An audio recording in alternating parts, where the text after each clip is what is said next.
Good afternoon mga sir. So yon, after ilang days na walang upload sa video natin sa YouTube channel. So ngayon lang ulit ako nagkaroon ng time para gumawa ng video. So ang gagawin natin ng test fire ngayon, or ang ipapakita ko is yung M4 natin na battery type.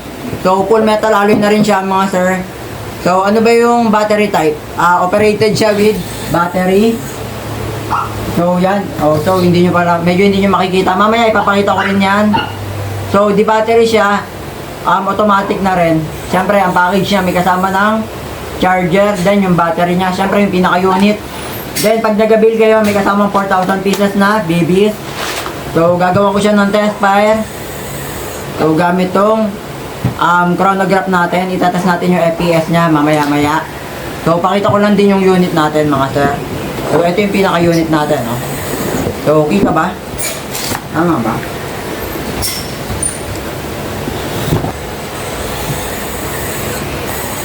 So yun, kung mapapansin nyo, wala ko assistant ngayon. Busy sa trabaho eh. Kailangan magtrabaho ng assistant ko. So medyo mabigat lang to. Medyo mabigat lang siya. Yan o, pagka binuhat nyo. Full metal alloy na rin siya ha. Nasa 5 kilos to mga sir.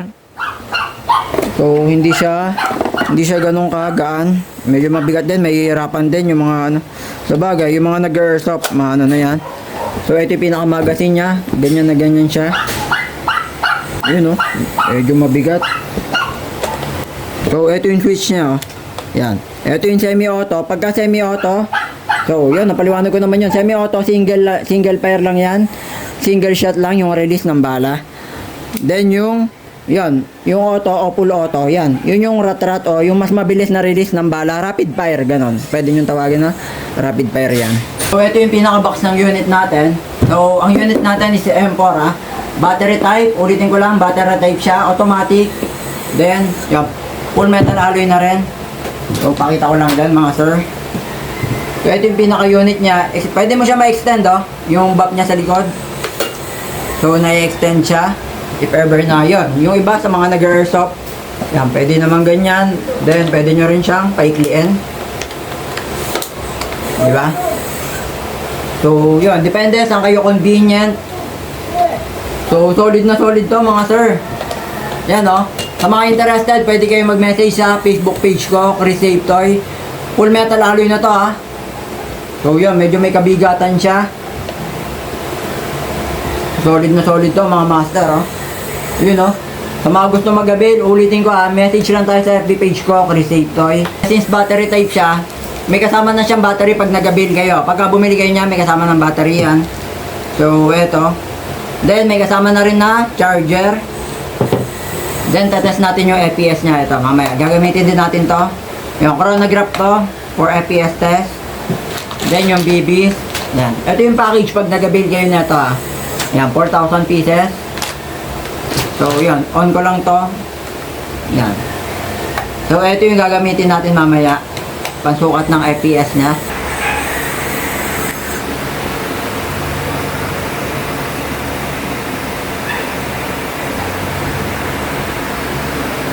Solid na solid yan, ha. So, M4 ang ating unit. So, yun. Medyo nakabaliktad lang pala yung box. Yun, mabigat lang siya. Pagkainangat. Yun, kailangan mo ng extra power pagkainangat mo to siya. Yun. Full metal alloy na rin.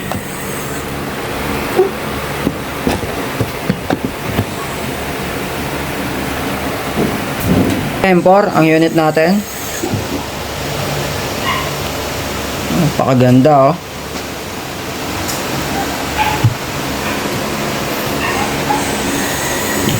So, ito ulitin ko lang, meron na rin siyang free na charger.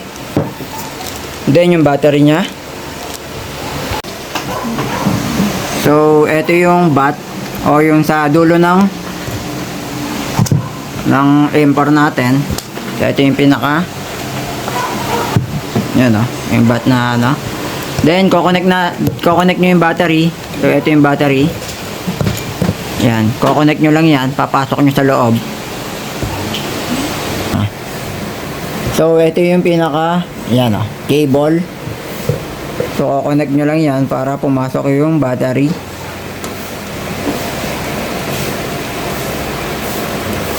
So, pag okay na, then, pasok nyo sa loob. Yan o.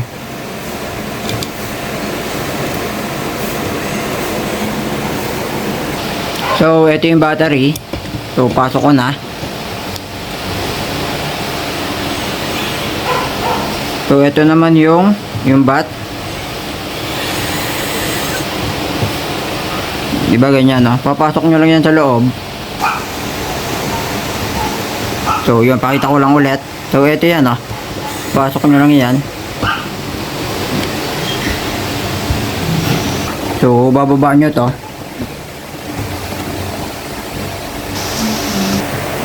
So, ito yung yung bat natin. Yung bat yung dulo ng. So, angat nyo lang to. So, yun, para pumasok. Yan. Then, so, yan na, pasok na yung pinaka-battery natin.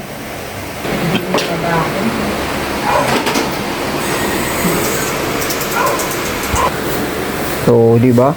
Macho ng unit natin. Ayun, no.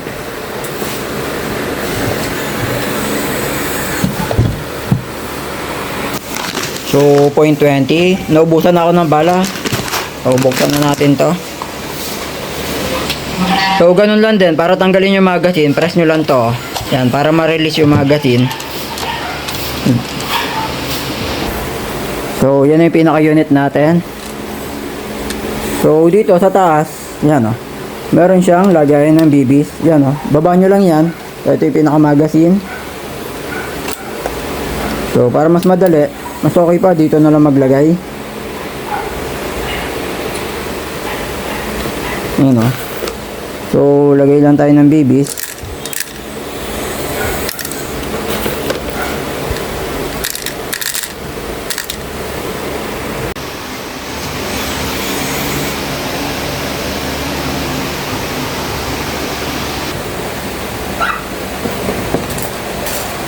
So, paikilin lang natin.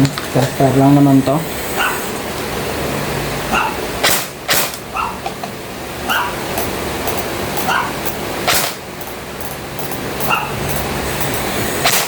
Yun o.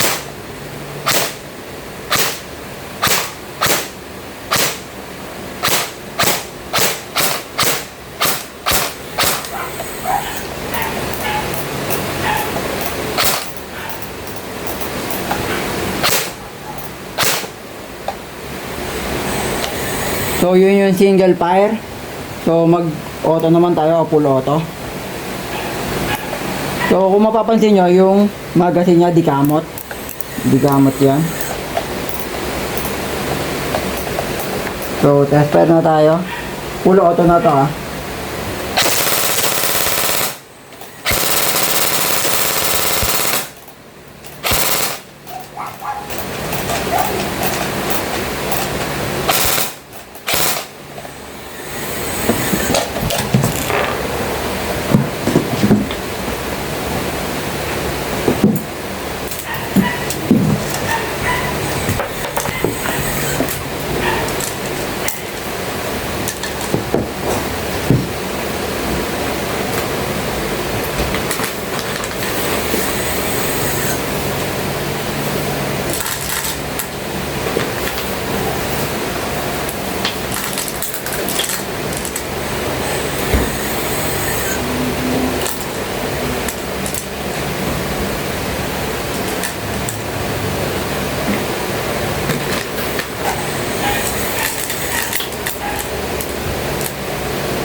So, ito yung magazine niya, dikamot. Yun, nasa ilalim ah. Kaya, ano yun siya. Kaya press nyo siya. So, try naman natin mag-FPS test. Medyo mahirap lang, haba kasi ng unit natin. So, on lang natin yung chronograph. So, FPS test.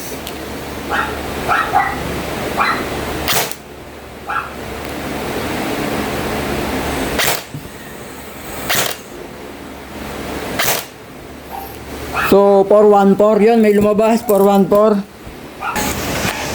So, check nyo. 414. So, medyo mataas yung FPS na ito, oh.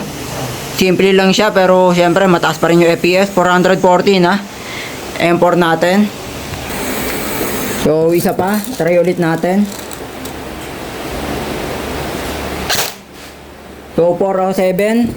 407. Wait. So, baka sabihin nyo, merong cut. So, yan, 407. So, mataas talaga FPS na ito. So, di battery yan, ha. Solid na solid yan, no.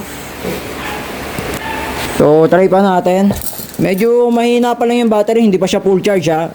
Paano na lang kaya kung full charge pa yung battery na ito? So, syempre, bagong dating naman to. Bagong stock to. Yung unit natin. So, 411, lumabas. 411. So, ito yung pinaka-unit. So, yan, no? Walang kakat-kat yan. Solid na solid. Mataas ang FPS. 411. Perfect na to. Pang competition. Budget meal lang to, ha? Pero solid na rin, no? So, yun. Solid na solid. Ang ganda ng unit natin. So, medyo mabigat lang. So, yun. Sa mga interested, message lang tayo sa FB page ko, Chris Safe Toy. So, tabi na natin. So, syempre, kailangan itabi yung battery. Syempre, kailangan alisin. Yan, no?